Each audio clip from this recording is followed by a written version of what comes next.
Hello, Lockport Township High School District 205 parents and guardians. My name is Dr. Bob McBride, Superintendent of Lockport Township High School District 205, and this is your board meeting brief for the Board of Education meeting that we had right here in the Porter Room on Monday, January 27th.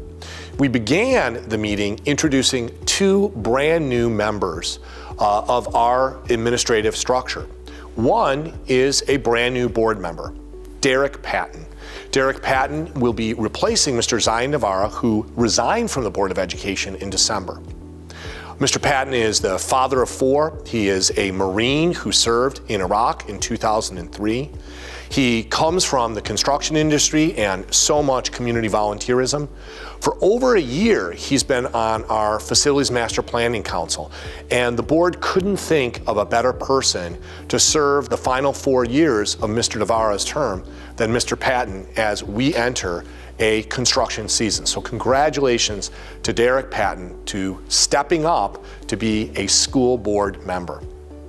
We also had the opportunity to introduce Mr. Brian Ahmer.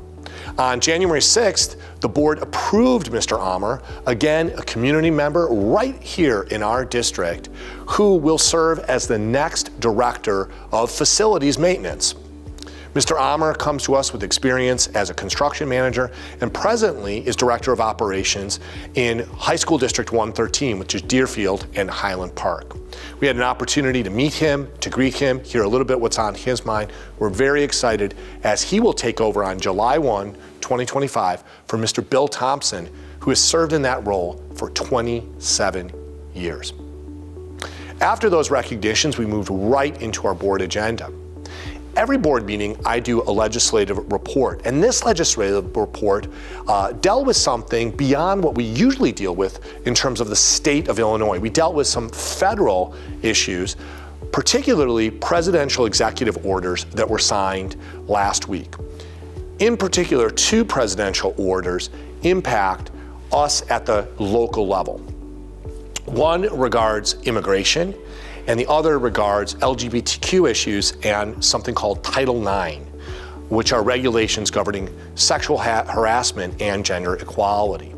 First, I want to just share with you as members of our public how law generally works in terms of a public school in Illinois. Constitutionally, in our United States, states are responsible for public education. So primarily as a public school here in Illinois, we are responding to state law, state school codes, state statutes. And as a school board, we respond to the Illinois State Board of Education, who carries out what our legislator has decided at the state level. That's our primary mission. In terms of immigration, I want to share with you that already we have all of the Supreme Court law, all of the federal law, and all the school board policy in order to obey state guidelines and state school code in terms of our students. And we are an agency that is primarily focused on students, not on adults. There's a Supreme Court case, Plyer versus Doe, 1982, that ensures that students, regardless of immigration status, have a right to come to public school in the United States, and also that public schools cannot ask about immigration status, much like asking about religion. We also have a federal law called FERPA, Federal Education Rights Privacy Act, which ensures that your students' information, personal information, is protected by us. We also have the Illinois School Records Act that additionally ensures that your students' very private information held by the school isn't shared with others. But most importantly, when we come to any kind of law enforcement, and this is any kind of law enforcement agency except for the Department of Children and Family Services, no law enforcement can have access to a student who is 18 or younger unless you as a parent are made aware, give permission, and you even have the right to be present. So a student who is 17 or younger, law enforcement can only access that student through a court order or through your permission. That goes for ICE, Secret Service, FBI, Illinois State Police, Lockport, Will County Sheriff. That's true. Our schools are safe for students to come, and access to them is highly restricted by state school code and state law, and we intend to follow those statutes. In terms of the other presidential order that dealt with LGBTQ issues and dealt with Title IX, the LGBTQ issues dealt with documents that the federal government releases to citizens. Clearly, we don't release passports or visas, so not so much impact on schools there.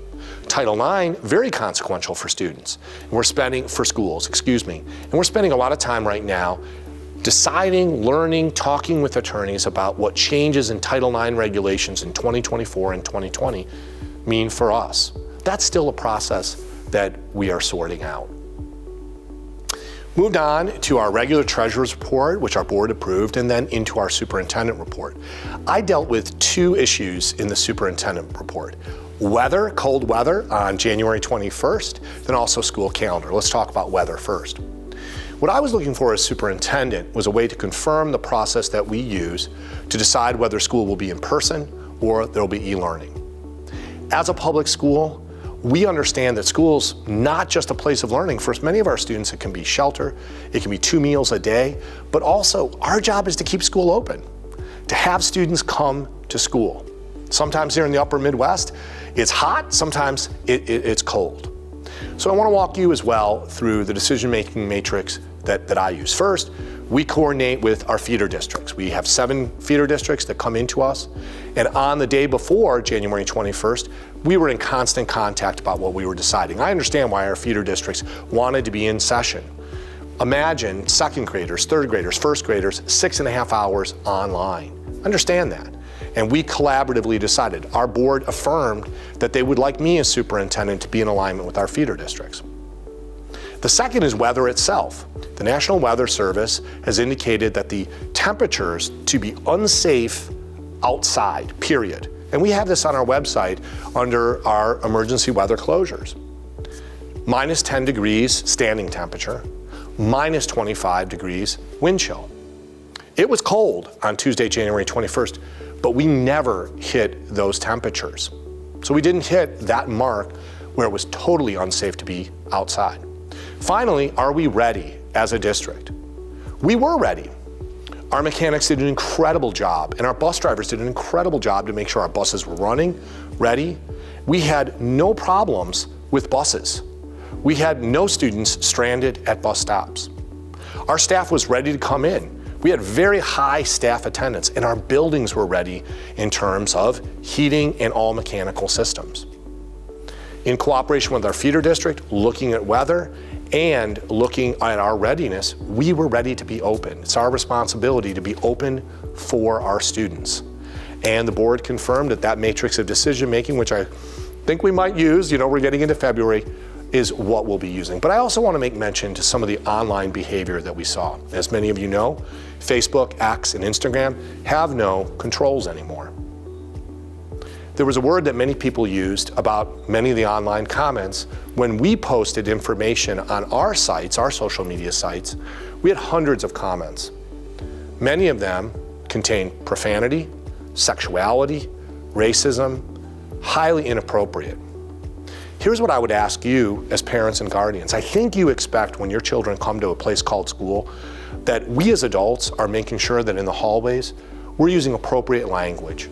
We're using appropriate respect. We're using human dignity towards your children and teaching them to be dignified towards each other, because we know that in the future when they become adults, that respect, that human dignity is a key to success.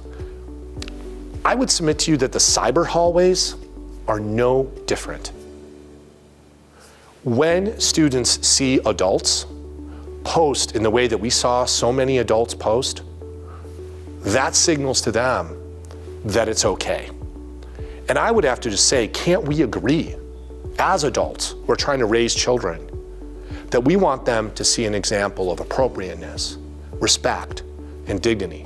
My worry as an educator is that if our students learn from us as adults poor online behavior, where does that go today and in their futures? And I would submit to you, as someone who's been in public education for 36 years, that won't just reside online. That kind of behavior will come right into our hallway. So I really appeal to you. We are always open to your phone call, your email, but Let's keep it respectful, Lockport. Let's keep it classy, Lockport. Let's remember that our children are watching us and they're learning from us. We also talked about the school calendar. Our board is poised in February to approve 2 school calendars, 2025-26 and 2026-27. This Friday, keep a lookout for a survey where you can participate and give us feedback on those 2 calendars. I want to mention 2 other items that we dealt with in this board meeting. One was school fees. Again, for well over a decade, over 15 years, we froze school fees. No increase to you as parents. Also, we had an extensive discussion about the construction work that we plan on doing at Central. Actually, this was decided on May 20th, 2024, where our Board of Education directed us as an administrative team to look at only the most essential facility improvements at Central to keep the place open, functioning, and a place that we know students can be safe at and can be schooled at. They approved $26.2 million in something called life safety bonds and a maximum of $10 to $12 million in fund balances and cash that we have on hand. So we've begun that work. We are planning very bare minimum, absolutely necessary to keep the building open, improvements this summer. A huge new section of roof that sits above $5 million worth of brand new ceilings that were put in. We have to protect that asset, and as you know, if you're any kind of homeowner or property owner, a roof is critical to the structure of a building. We also are going to work on the exterior envelope, tuck pointing, replacing lintels to make sure that that masonry building is not having moisture coming in or corrosive in any way.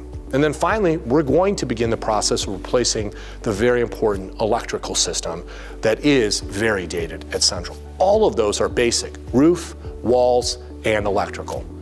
Basic stuff that really has to be done in order to ensure that our students can continue going to Central as we as a community try to figure out our long-term facility needs.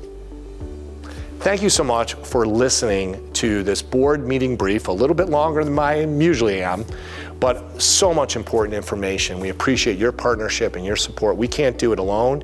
We need your work with us, and I appreciate you every single day. Thank you, and go Porters.